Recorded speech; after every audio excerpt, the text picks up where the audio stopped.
Това е една истинска история.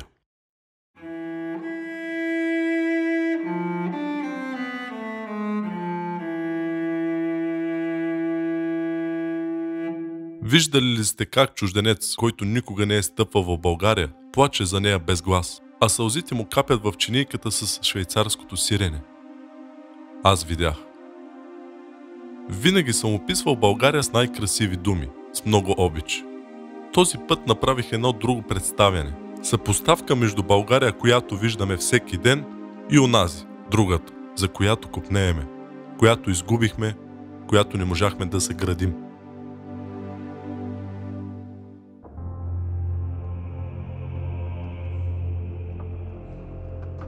Представих България чрез 7-те смъртни гряха. Чужденците, които ме слушаха, бяха от най-различни държави.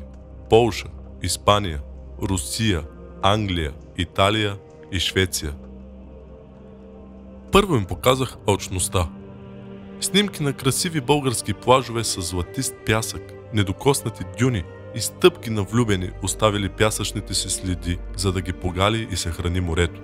Залези от земния рай, любоващи се на вълните с последните слънчеви лъчи, неизречени думи, тиха китара и миди, изпечени на ламарина. После снимките се смениха и хората видяха разрушени дюни, гъсто построени хотели по плажовете, довари до небето и едно измъчено и уморено от агресия море, което се опитваше да събере лъчите на залеза, но не му достигаше пространство, за да протегне вълните си. След това им показах гнева. Снимките на български села с подредени и чисти дворове, с кипящ живот, с училища пълни с деца, стада по тучни пасища, извори с жива вода, занайчи и земеделци, пълни шепи с лято, плодове и мед, се смениха с картини на обезлюдени села, порутени къщи, изоставени градини, буренясали ниви, баби, останали сами на прага на последната оцеляла къща, ромски гета, цели улици, превърнати в сметища, детски площадки обрасли с тръни, затлачени от боклуци речни корита, изсечени гори, пребити на улицата пред очите на деца, животни. Разказах им, че гневът срещу разрухата и беззаконието е прогонило хората от България. Гневът е грях. Простено ли е да избягаш? Не съм съдник, а само свидетел. След това им показах ленността, чревоугодието и надменността. Не ми беше трудно. Първо им показах дядо Добри и им разказах за това какво е правил всеки ден, въпреки многото си лета. После достатъчно бе да покажа парламента и лицата на депутатите, дремещи по време на заседание.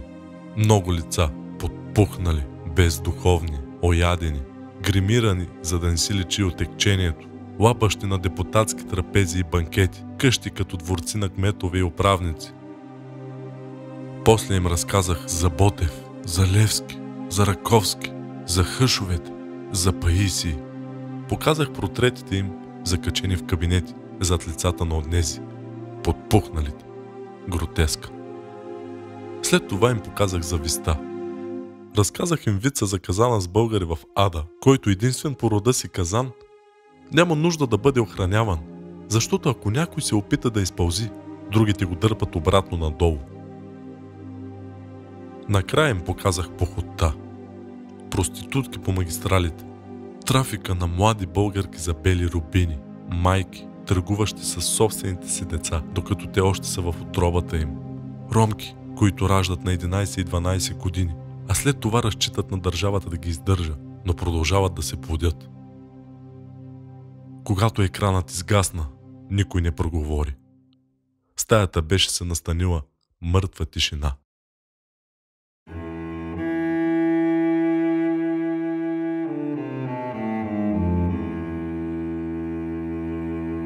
Тогава видях, че жената от Полша плаче, а сълзите й капят в чинийката.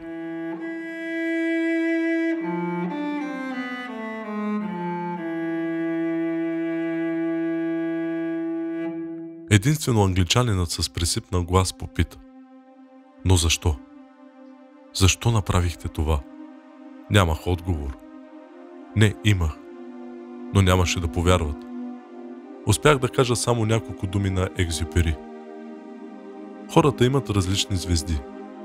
За тези, които пътуват, звездите са водачи. За други са само малки светлинки.